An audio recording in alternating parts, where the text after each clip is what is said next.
What's up, YouTube? Driving from work today, and when I was trying to edit my video during work today, I realized that freaking the audio wasn't recording because the mic actually runs out of batteries. You know, ever since I got the mic, I haven't charged it, so it makes sense. But yeah, just wanted to talk about some of the stuff I talked about on Sunday. Um, gave a little update on, mm, chapter 4 of Untethered Souls, and it was just talking about, you know, awareness, right? Being aware that you're aware. Mm, yeah.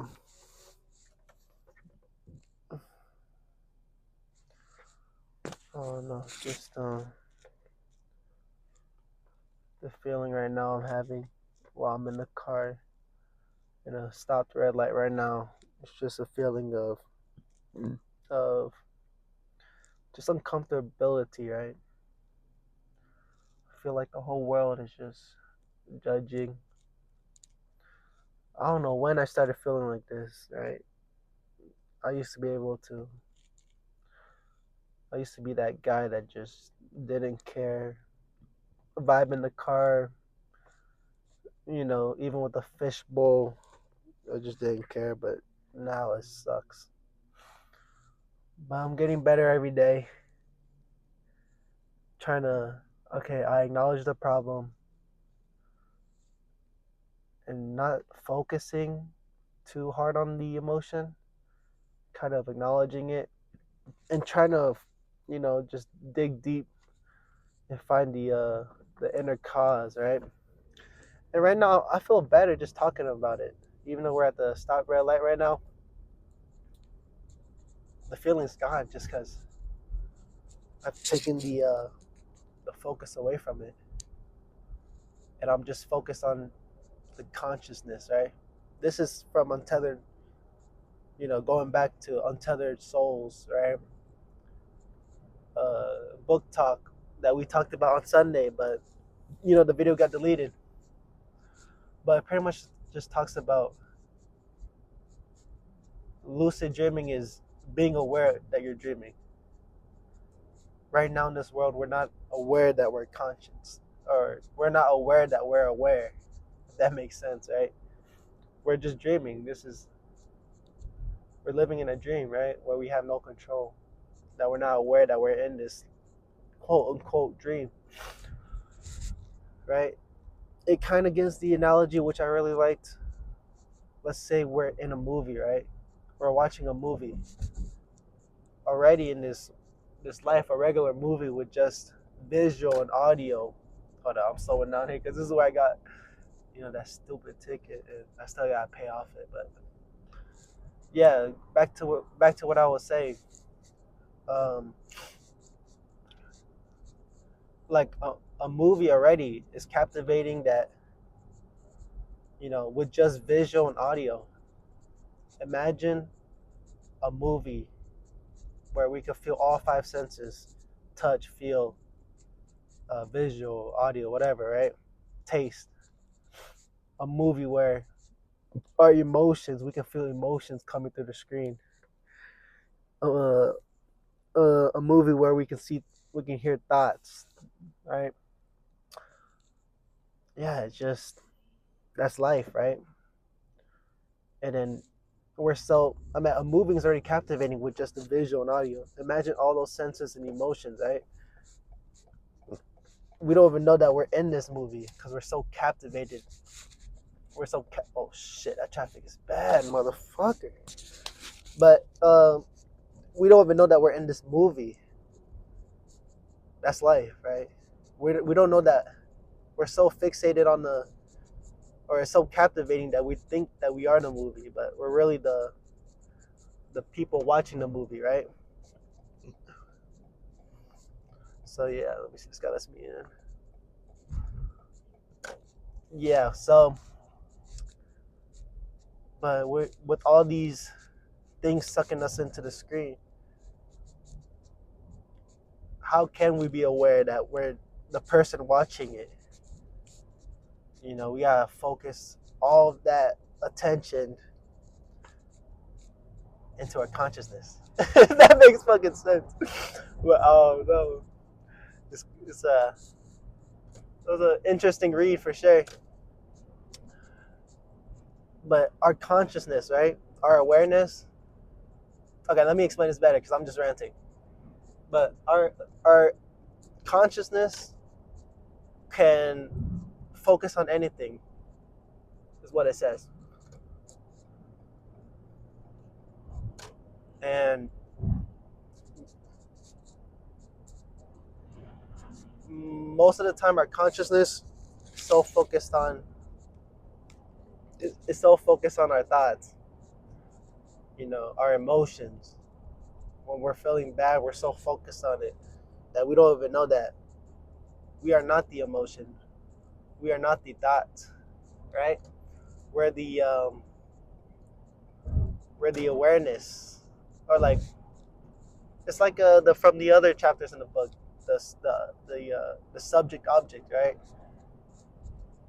Um, where we feel an emotion, but we don't identify as the emotion because it's I am sad.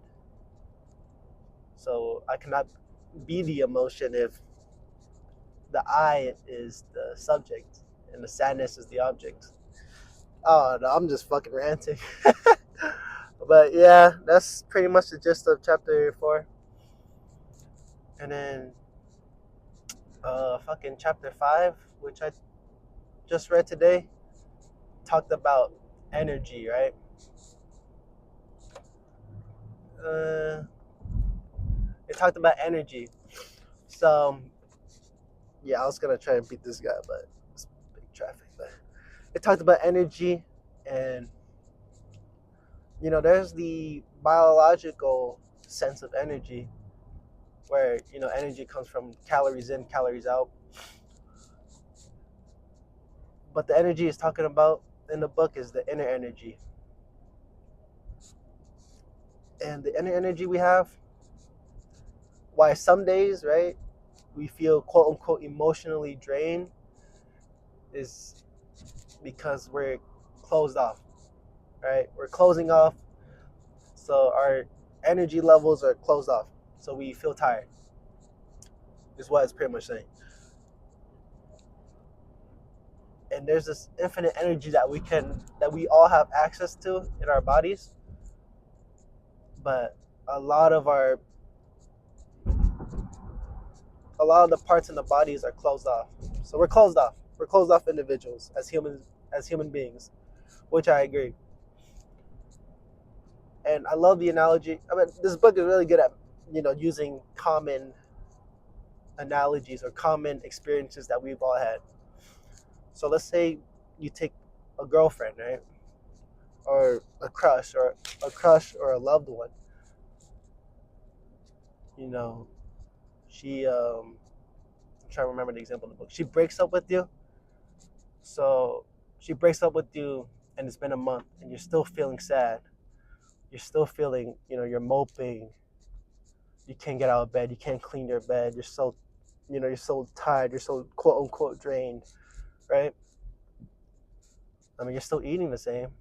Biologically, scientifically, you shouldn't be tired because you have nutrients, right?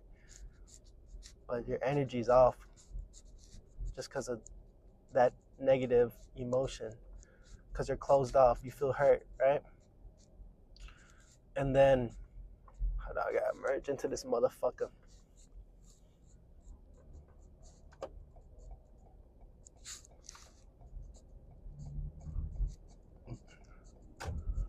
Okay, we merged. Okay, so what was I saying again? Let me get back to my train of thought. Okay, then the example I gave is okay. Imagine next month, right? I mean, you're still moping, you're still sad because of the emotional drainage, right?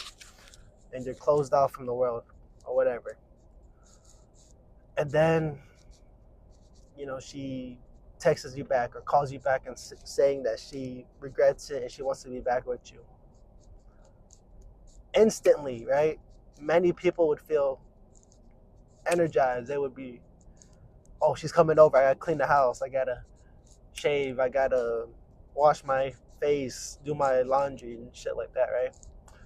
So that energy, right? We opened up to good experiences. So we have a good emotion, we open up. Or we feel love. That's what it says. We feel love and then we open up. And what the book is trying to tell us is that we can be in that state of pure energy if we just open up with love, right? And I do agree with this because I think I've gone through this myself, kind of, where uh, I'm at. I'm thinking more like productivity wise, not really emotional wise. Just, I have no energy. Um, Waking up in the morning was tough for me last couple of months. Freaking, you know, just at work, I felt just watching movies all day. Didn't care about anything. Just wanted to get it over with so I can go home and hit the gym, right? But now it's like I'm excited to wake up early. I'm excited that I'm getting laid off, so I can't wait for what the future brings. You know, I don't feel tired like that anymore, just because I've opened up. I guess, if that makes sense. I like the concept. Oh, and I like the concept where they said our past, right? Which is why it's so important to live in the future or the present. Our past. Let me think. Today I just can't articulate my words, so this is a long ass video. But damn, I'm loving it. But I'm trying to think. So our past experiences, positive and negative, right? Um, Dictates how open or closed off we are. So from a good experience, right, or good past experience, like you know, that's filled with love, we open up when that same situation occurs in the present moment, or like when negative past or a negative past experience, we close off and we feel negative and tired just because we think about the past and it just kind of assume it's gonna end up the same way, if that makes sense. So I love that. That's the importance of living in the present moment. You just kind of you're just open to everything because you're in the present moment. You're not thinking about, oh, it could have went this way or it could have went that way based on good or bad past experiences, right? So, you know, so another key to infinite energy is um, just living in the moment and being open. And it explained how to be open. And just the usual recommendations is meditation and just mindfulness. But what I liked that the book also illustrates or also gives advice towards is that um, I've been just talking and just moving my hands and shit that the, the car doesn't even think my hands are on the wheel. But what was I gonna say? Oh, my favorite example is um, the next time that you feel loved, right? You feel open and you feel the energy, right? Usually it's like you're in an environment where you feel loved, right? Like an environment full of friends. You're not moping. You're full of energy, talking shit with the boys and whatever, right? What I said is try to remember that feeling and know that you could always feel that 24/7, right? Literally, you could just, that's like the key, right? Just That's the key towards infinite energy, or like not, just being open towards everything, right? So that was chapter 5 of Untethered Souls, and I really liked it. That was one of my favorite chapters because it resonated with me. And what I wanted to talk, what I talked about on Sunday was, look, I'm at a red light. I'm still talking to y'all like it's normal. Like I don't even notice anyone around me. And just a couple moments ago, when I was closed off, I was about to just turn off the recording because I felt so uncomfortable, so self-conscious. I'm not really good at saying conscience, self-conscious. But now I feel good. Just focusing, just putting my focus and attention towards, not the emotion of. I mean, I acknowledge that I was uncomfortable, but don't, focus on it because you are not the emotion. If that makes sense. But yeah, another thing I wanted to talk about was, just some updates on the app. And I was reminiscing about, my days back in college doing computer science and how crazy AI has gotten. Like literally, I finished a full app pretty much by myself. I mean, coding wise, it was all by myself, but the ideas was with me and my partner. I didn't even touch any code, and a lot of the back end, the front end, the UI, the implementation is done.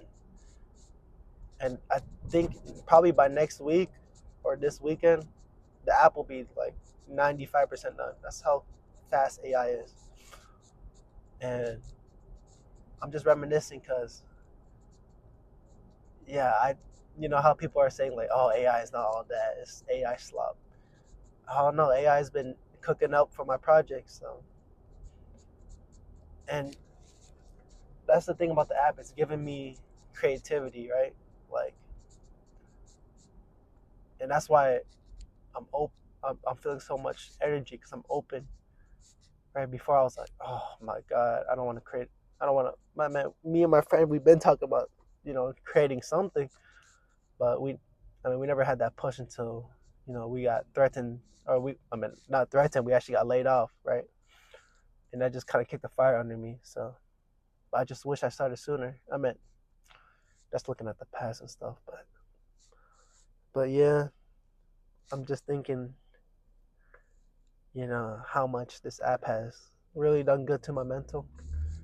I don't even know if I don't even feel like I'm being laid off just because I'm working so hard on this app, right? But besides the point, I was just thinking, my senior design project, I was working in like an 8-man team, right? And I was working. Hold on, this place has a lot of accidents, so I gotta chill out here. But I was working on, I was working in a 8-man team for my senior design project, and we're using a lot of the same infrastructures, right? Like React Native. The only difference is instead of a website, we're creating a mobile app, and we've also what do you call it? We've also used I've used that back end databases. I haven't implemented it yet, but we're going to be using Supabase, which is popular for iOS deployment. But all of this has been integrated in a week. And my senior design project was 8 people, took 3 to 4, which is a semester, 3 to 4 months, which is freaking insane. Because I literally lived through it, right? I'm like working in a team, seeing the difficulties of back end and front end and full stack development. And now it's like I'm by myself and I've created a full end or a full back end and front end project on, you know, on that stuff, right? So, oh my God, there's a fucking cop and I ran a yellow light. My heart jumped a bit, past experiences. But I'm trying to open up, right? Live in the present. But yeah, man, I've been talking to y'all for a long ass time. But yeah, I just wanted to just reminisce on how much AI has gotten, or how much, I don't know. I think AI is the future for sure, especially like using the freaking tools. Like, yeah, it's been insane. But yeah, I'm almost home.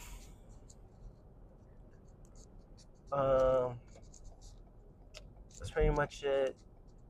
Oh yeah. I gotta talk about my day trade today.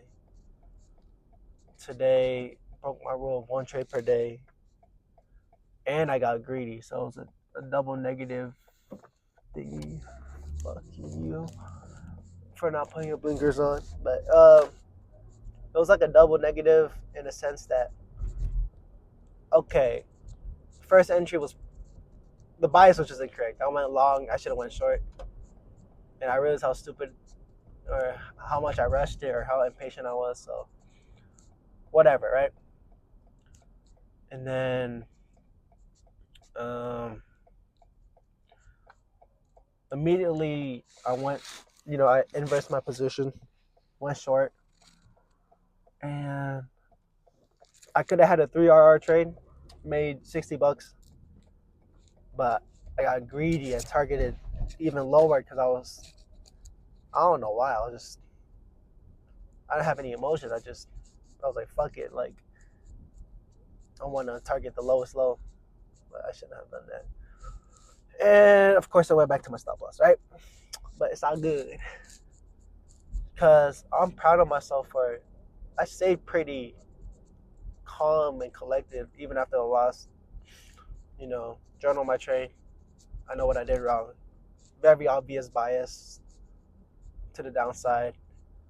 But again, I'm so fixated on these small fair value gaps that I'm not looking at the bigger fair value gaps and rejection wicks that have occurred. Oh, it's windy, motherfucker.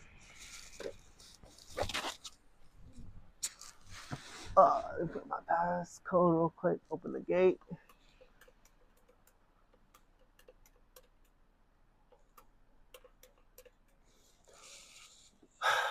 But yeah. Just gotta get back to it. Got 3 more days to work with. And honestly, I needed that loss, right? Just because now it's like, honestly, I told myself that every week, right? I was gonna increase my risk tolerance. So today should have been risking $30, just because I'm on a time crunch. Right? We gotta work, and I've been pretty consistent. So today, this week, I should have risked $30, but just fear of change, right? But I needed this loss today because now it's like I realized that mentally I'm almost there, right? Still need to work on my patience, of course, but losses, right? Losses I can take now. Right? I'm taking better for sure. Like, I literally felt no emotions towards that 2 losses, right? And I'm proud of myself for that for sure, because that's the name of the game where it's the losses. It's called loss aversion or whatever. The losses hit harder than the wins. Like, you could win a 5 RR trade, but you'll remember the 2 day losing streak, which is negative 2 RR. So emotionally, day trading is not and mentally, day trading is not the greatest for your mental and your emotional well-being, because humans are risk aversion or loss aversion or whatever it's called. But we are slowly becoming unhuman. Now I'm playing, but yeah, just a lot of improvement I've seen, and a lot of temptations I've been fighting, and I fought these motherfuckers. And I deleted a lot of YouTube, or I'm just proud of myself. But yeah, it's time to get home and stop talking to you. But that was one of my best talks yet. Talked for 25 minutes straight, even towards the red lights, even though I had some anxiety there. It wasn't anxiety. When I say anxiety, it's like I don't feel anxious. I just feel hella uncomfortable, right? But a lot of uncomfortability. And yeah, just still working on that. And I see now it's all about focus and attention and consciousness. But yep, I'm gonna definitely upload this video. And peace out, guys. Definitely gotta charge the mics from now on.